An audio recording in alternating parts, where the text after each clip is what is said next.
National Business Conference, Women for Success, that is dated or going to take place from 18th to the 22nd of February of the year 2016. The meeting was organized by Businesswomen of Egypt 21 with its hundreds of companies and also executives that plays a constructive role, of course, in Egyptian economy. The conference functioned as a dynamic platform for networking, capacity building and international trade under the theme of women leaders for economic prosperity. And we're very delighted to have with us Mrs. Sahar, Issa, member of Egyptian Businesswomen Association.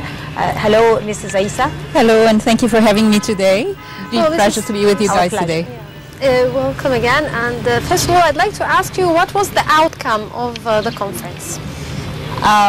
Let me first give you a brief of the conference and how it went, and then I'll tell you the outcome.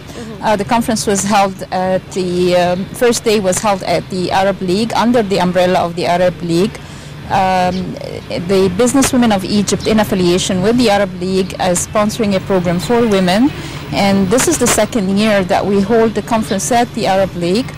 First day was held there, and then the following 4 days was held at Gona Resort. And the whole objective of the conference was not only to encourage the trade and networking between Egypt, the MENA region, and business leaders from the MENA region, but also to boost tourism to Egypt. So every year we actually choose a city where we hold our conference there. This year was at El Gona in the Red Sea, under the sponsorship of and the auspice of the governor of the Red Sea. The conference objective was to had 5 main objectives, which is women in leadership and balancing work and life and family and work. And second objective was to unleash women's potential, reach your dreams by realizing your strength and in the business platform. The third objective was women in the digital world today, and we gave it the acronym Womenomics actually, which is women and e-marketing, digital and technology. And the fifth objective was to encourage the trade and exchange of networking between the business women entrepreneur in Egypt, Africa and Europe. It was very successful. The outcome had a representation of 12 countries from Africa, Asia, Europe and the Middle East, between business entrepreneurs and executives. Right. Mrs. Issa, this conference or this meeting was made or taken under the auspices and the umbrella of the Arab League. So what sort of cooperation, what sort of support does this very important Arab entity giving to be able to enforce your projects and your association, especially that the platform is various and you could be achieving? Exactly. So the platform was for between the Egypt and the Arab countries in the region, networking, trade exchange between the women of Egypt and the business women in the region. One of the recommendations at the closing day was to set up a network of women in the region to encourage B2B. So next year we are planning for the next year conference to have networking sessions to encourage B2B trade between Egypt and the Arab countries in various projects. The Arab League as well is running a program for women, and hence that would be part of the program for women in the region as well. Yes, Dr. Issa, now what's the most challenging issues for you as business ladies in business, in other words, or business women? What do you find the challenges face business women and businessmen. If you're a business owner, you have certain challenges that you face on a daily basis in your business, not just being a woman. So mainly for a business owner, the challenges are access to markets and access to finance. Access to markets, you can always overcome that today by aggressive marketing and aggressive networking. The major challenge is access to finance for women.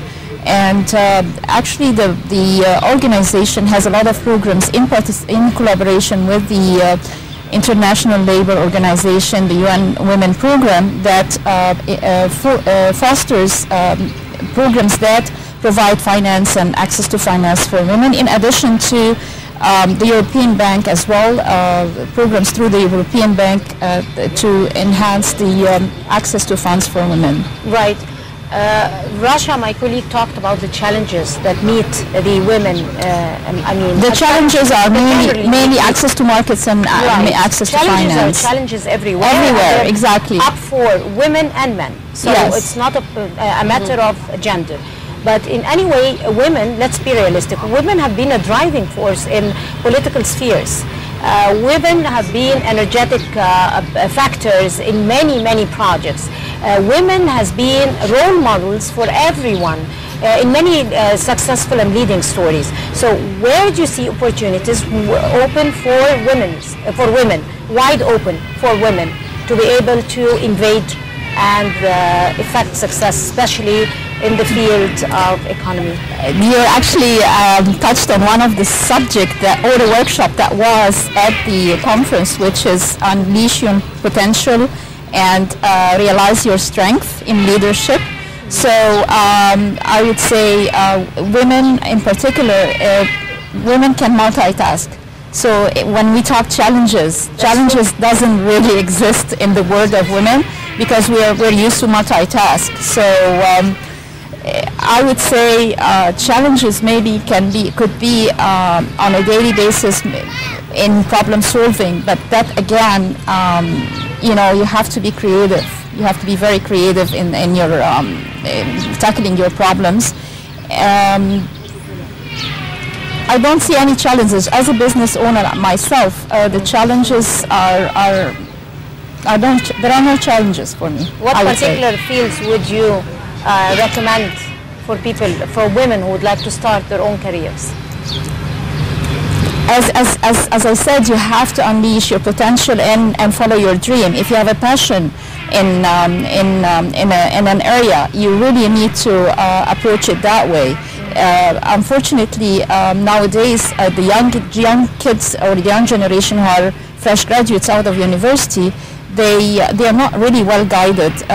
Most of them, they don't have really a clear path where they would like to start their careers. But I would recommend highly just see your areas of strength and follow that passion that you start from there. So if, for example, if your passion is creative art, handicraft, for example, start small business in a handicraft, or start by tackling those areas and then you build slowly and gradually on it. But nowadays, if you're just focused on getting your degree and getting a PhD and a master's degree in academics, and then follow a career that way, it's not that. It's something in you that will drive you towards what you really want to do as a business entrepreneur. So I would highly recommend that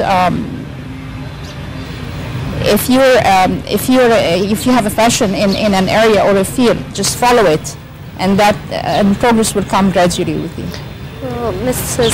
Sahar Issa, member of the Association of Egyptian Business Women, thank you very much for this interview. Thank you. And that brings an end to today's episode of Nile Cruise. And before we wrap it up, we need to thank Safari Park and its host as well, Mr. Ayman. And I guess that's the end of it. Thank you very much. Yes, many thanks to Mr. Ayman Utba and Safari Park. We've all enjoyed it here today, and I guess this is going to bring us to the end. I've enjoyed your company. Thank you very much, Rasha Madi. Thank you very much, Tina Hussein. It's a goodbye.